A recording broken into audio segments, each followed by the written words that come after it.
Kas tad bija? Par to, kas bija tad un kas ietekmēja 20. gadsimta norises un turpina ietekmēt mūsdienas. Kas tad bija?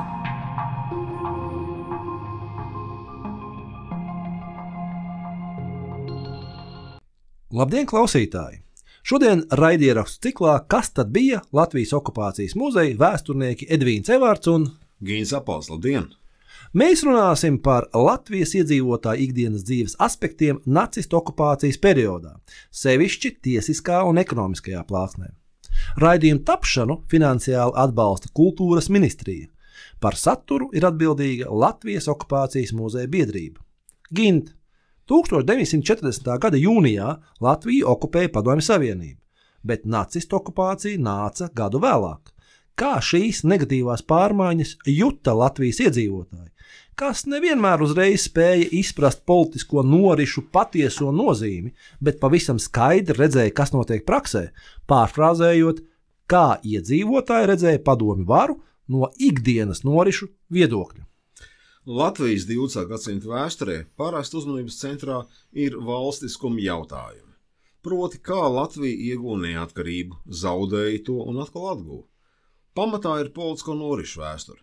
Taču svarīgs pagātnes aspekts ir arī ikdienas dzīves pieredze, kas iespaido sociālo atmiņu un palīdz saprast, kā okupācijas radītās politiskās vai ekonomiskās pārmaiņas ietekmēja sabiedrību kopumā, un arī kā jauno realitāti personiskā vai ģimenes līmenī jūta katrs cilvēks.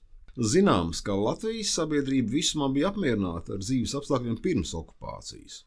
Latvijā nebija iekšēja potenciāla pastāvošā sabiedriskās iekārtas maiņai. Fundamentālas pārmaiņas radīja tikai okupācijas varu centieni pārveidot sabiedrisko un saimniecisko dzīvi atbilstoši savām totalitārijām ideoloģijām. Svarīgi, kā Latvijas ekonomika vienmēr bija balstīta uz privāto iniciatīvu. Lai gan valsts sektors bija liels un autoritāra režīma gados tā nozīme turpināja augt, cilvēku tiesības uz savu īpašumu bija norma ļoti ilgi. Padomju okupācijas režīms to centās mainīt, jo marksisma teorija privāta īpašumā redzēja visu sociālo problēmu sakni. Darba devējus padomju sistēma uzskatīja par darbaļaužu eksploatatoriem, bet mazos zemes īpašnieks par sīkburžāskiem elementiem. Par pilnīgi lojālu slāni tika uzskatīti vienīgi strādnieki. Un tad padomju režīms sāka strauju sovietizācijas procesu, lai šādā veidā pārveidotu Latvijas sabiedrību. Kā tad izpaudās šis straujais sovietizācijas process? Kā padomjas sabiedrības normu un principu ieviešana Latvijā. Vispirms jau kā privātā īpašuma nacionalizācija, mainot ierasto dzīvesveidu. Pirms okupācijas Latvija tomēr bija agrāra zeme. 39. gadā 2/3 cilvēki bija nodarbināti tieši lauksaimniecībā. Viņu dzīve balstījās uz zemnieku sētām, kur saimnieki bija arī zemes īpašnieki. 40. gadā Latvijā bija 270 000 zemnieku saimniecība, no tām 40 000 bija lielākas nekā 30 hektāri un nodarbināja algo darbaspēku, kalps.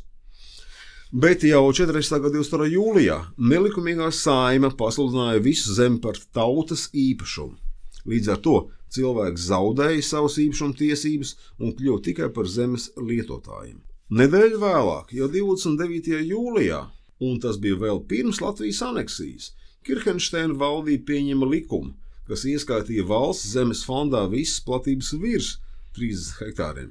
No šī fonda savukārt tika veidots jaunas saimniecības 10 hektāru platībā, bet pašām mazākajām saimniecībām tika piešķirts arī papildus platības. Un tā līdz 28. augustam, vienu mēnešu laikā, jaunas zemes platības individuāli un brīvprātīgi no padomju varas pieprasīja 133 000 Latvijas pilsoņu. Tiesa ne visus lūgumus apmierināja, taču agrā reformas rezultātā tika radīts 51 000 jaunu zemnieku saimniecību, bet vēl 23 000 saņēma papildus platības, jeb piegriezumus. Par laukiem būtu skaidrs, bet kas notiek pilsētās, kas notika ar īres namiem, tirzniecības un rūpniecības uzņēmumiem, galu galā ar bankām un kraikasēm? 40. gada 22. jūlijā tika pieņemta arī Saeimas deklarācija par banku daudzskaitlī un lielo rūpniecības, tirzniecības vai transporta uzņēmumu nacionalizāciju. Konfiscēja visas dzīvojamās ēkas ar platību virs 220 kvadrātmetriem. 41. gada pavasarī tika nacionalizēti arī sīkie uzņēmumi, bet pirms tam jau 40. gada 25. novembrī tika ieviesta padomju valūta. Latus mainīja pret rubļiem, attiecībā 1:1, lai gan lata reālā vērtība bija kādas 2 vai 3 reizes augstāka. Līdz ar to strauji kritās reālais patēriņa līmenis. Algas gan tika paaugstinātas, taču cenas auga vēl vairāk, un tika konfiscēti visi noguldījumi kredīta iestādēs, kas pārsniedz 1000 latu, pat cilvēku iekrājumu vecumdienām. Tas nozīmē, ka ekonomiski zaudēja faktiski ļoti liela daļa Latvijas iedzīvotāju. Noteikti mēs varam apgalvot, ka no okupācijas režīma ekonomiskā nozīmē cieta daudz plašāks cilvēku loks nekā padomju terora fiziskie upuri, proti arestētie, ieslodzītie, izsūtītie vai nogalinātie cilvēki. Līdz 41. gada jūlijam terorā cieta apmēram 20 000 Latvijas pilsoņu. Latvijas pavalsnība gan pasludināja par PSRS pilsoņiem, un tieslietu sistēma pielāgoja padomju modelim. Jau 40. gada novembrī Latvijas soda likumā stājās Krievijas krimināla kodeks, un 41. gada janvārī tika izveidota jauna tā saucamā tautas tiesu sistēma.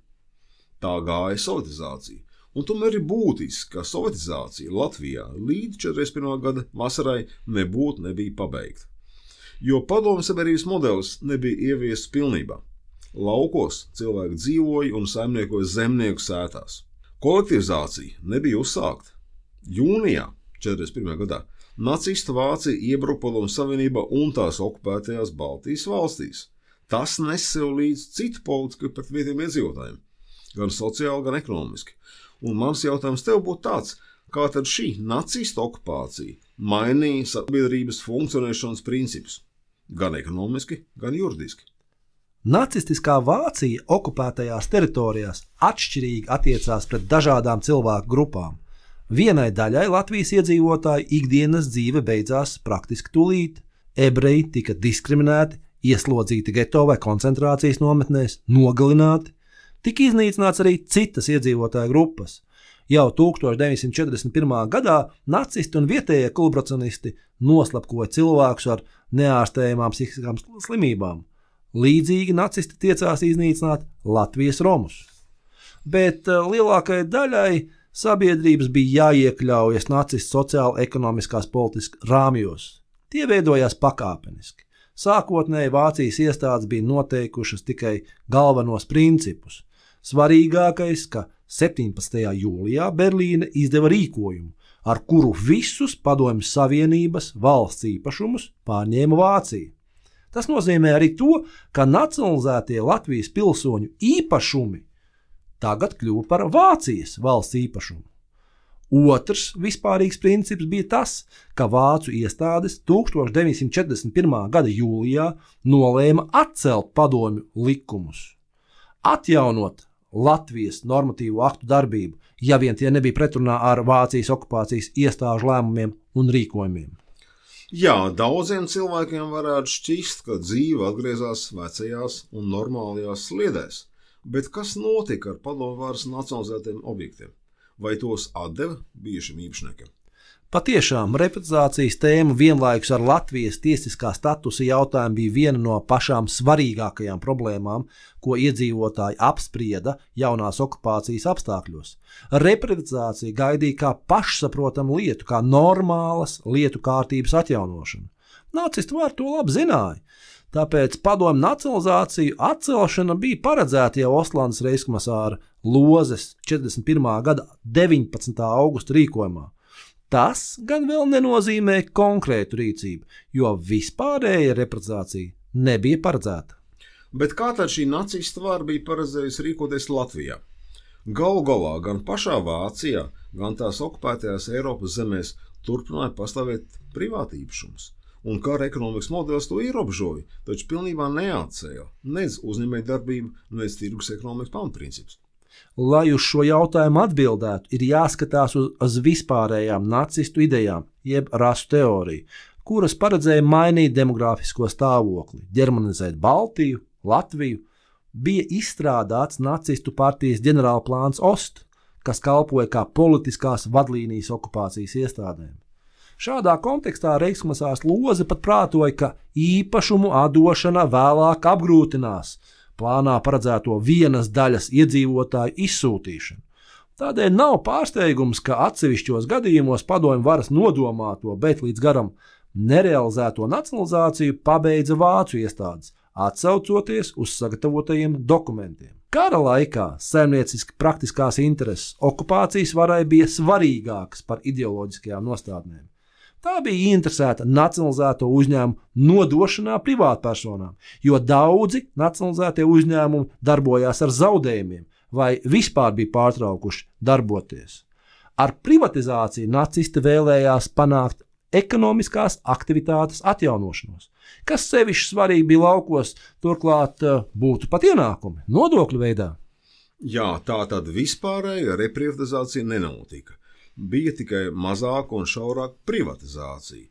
Ko tas nozīmē cilvēkiem tīri praksē?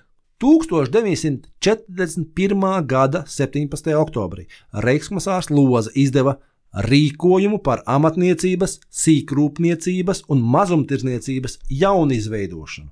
Jaunizveidošanu, nevis atjaunošanu. Ja iespējams, uzņēmums bija jādod bijušajiem īpašniekiem, tomēr privatizēt drīkstēja tikai tos uzņēmumus, pēc kuriem pastāvēja tā saucamā sabiedriskā vajadzība, kas bija ļoti plašs jēdziens.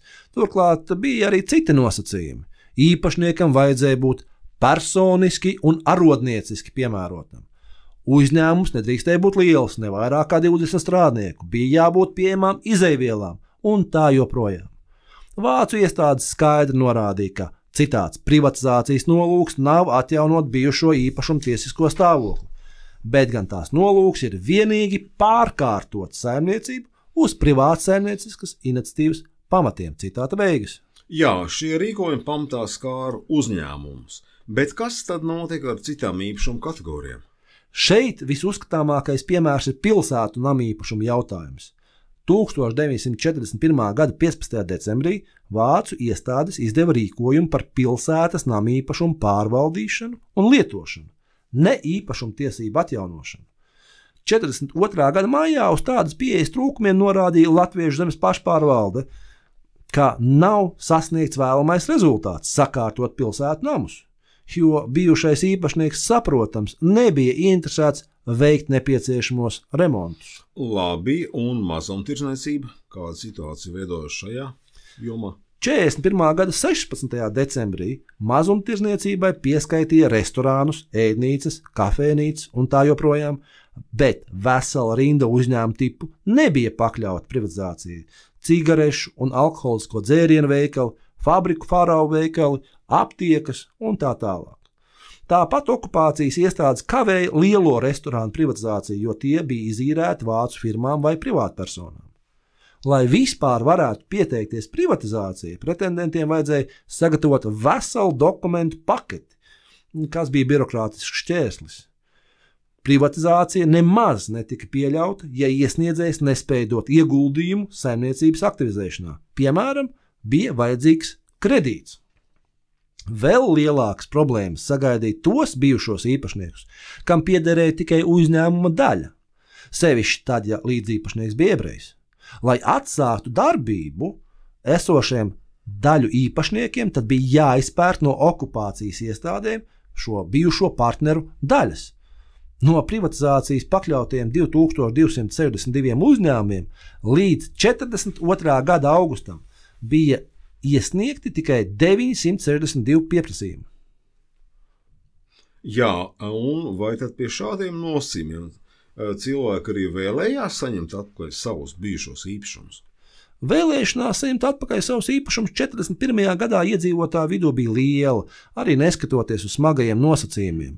Viss privatizācijas process gan ļoti ilga, jo lietu dokumentāciju izskatīja pat 7 dažādas iestādes. Tad vietā būtu jautājums, vai privatizēto īpašumu var izmantot bez kādiem ierobežojumiem?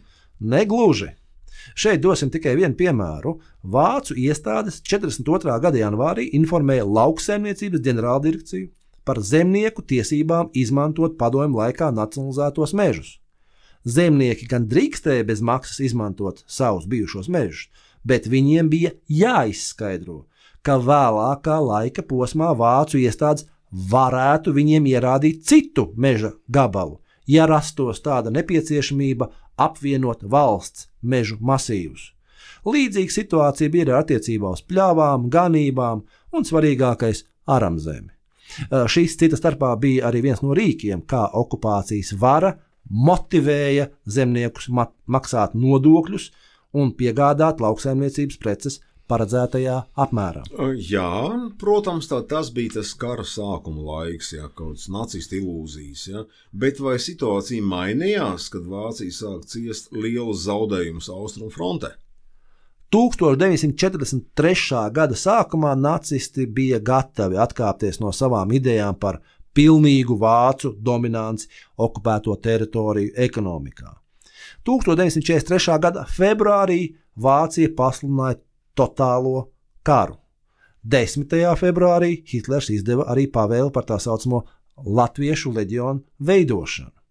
Gandrīz vienlaicīgi Ostlandes reichsministrs Alfrēds Rozenbergs izdeva noteikumus ar privātu īpašumu atjaunošanu Igaunijas, Latvijas un Lietuvas ģenerāla apgabalos.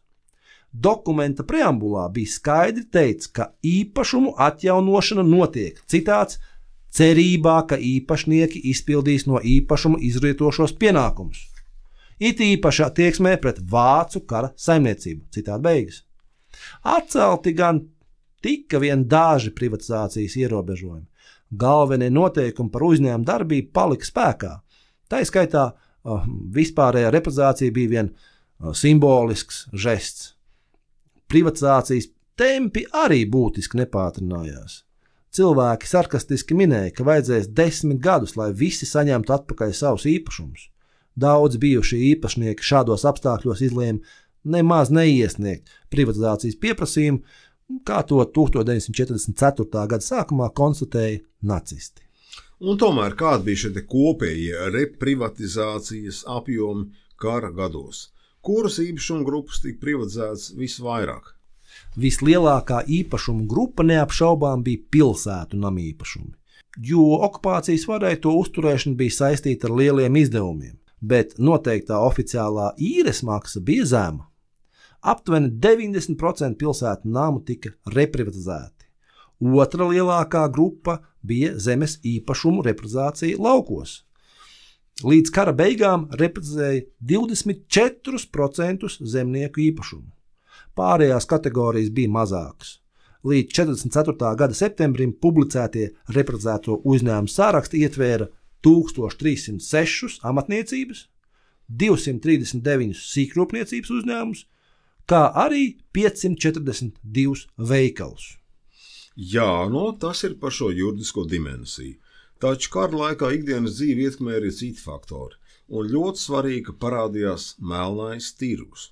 Proti, preces par fiksētām cenām pārdeva tikai zināmā daudzumā, un šādā veidā nopērkamais pārtikas vai citu preču daudzums bija nepietiekams. Šo nišu aizpildīja spekulanti, kas preces pārdeva par brīvu cenu vai arī mainīja. Tas nebija likumīgi. Par spekulāciju draudēja nopietnas sods, ko viena daļa arī saņēma, un tomēr nelegālās tirdzniecības apjomi bija milzīgi, jo citādi cilvēki savas vajadzības apmierināt nevarēja un nespēja. Patiesi, melnā tirgus sākums saskatām ar 1941. gada 18. jūlija vācu okupācijas varas izdoto racionējumu produktu sarakstu, kas izdodami uz kartiņām. Sarakstā iekļauto preču skaits strauji pieauga, kas nozīmēja arī melnā tirgus apjoma augšanu. Lieta tāda, ka vācu saimnieciskās komandas apķīlāja preces noliktavās un sūtīja tās gan uz Vāciju, gan Wehrmachta vajadzībām. Arī Latvijā iebraucošie vācu karavīri aktīvi izpirka veikalus un sūtīja preces uz Vāciju, jo tur racionēšana bija ieviesta jau 1939. gadā. Pamats tam bija okupācijas varas noteiktais valūtas maiņas kurs, viena reiksmarka vienāds ar 10 rubļiem, kas bija izteikti vāciešiem izdevīgi. Dažādu preču trūkums, cenas paaugstinājās visām preču kategorijām, sevišķi lauku produktiem. Jā, un kā tad okupācijas vara cīnījās ar šādu parādību? Tā iesaldēja cenas 41. gada 5. jūlija līmenī. Tas izsauca spēcīgu nevēlēšanos pakļauties ierobežojumiem. Cilvēku grupas ar pieeju kādai preču kategorijai aktīvi iesaistījās nelegālajā tirdzniecībā. Tas tika apkarots, paaugstinot soda mērus. Jau 1942. gadā par spekulāciju lielos apmēros vācu tiesas varēja piespriest pat nāves sodus. Un tomēr melnais tirgus saglabājās līdz kara beigām, turpinot faktiski darboties arī pēc tam. Jā, vai te mēs varētu runāt par kaut kādu veidu pretošanos nacistu okupācijas varai? Lielos vilcienos tā tomēr bija vēlme saglabāt kādus dzīves standartus, piemēram, neatkarīgas Latvijas laika standartus. Tā kā nacistu vara nespēja piedāvāt labklājību, tas raisīja vēlmi nepakļauties saimnieciskiem rīkojumiem. Vai to var saukt par pretošanos? Manuprāt, tomēr īsti nē, jo ar pretošanos mēs saprotam cita veida rīcību, aktīvu vēršanos pret okupācijas varu bez materiāliem motīviem. Jā, tagad ir jāsaka paldies klausītājiem par uzmanību. Mūsu laiks šodien sāk beigties, un nākotnē mēs turpināsim šo sarunu par vēl citām tēmām. Paldies! Paldies! Līdz nākamajai reizei!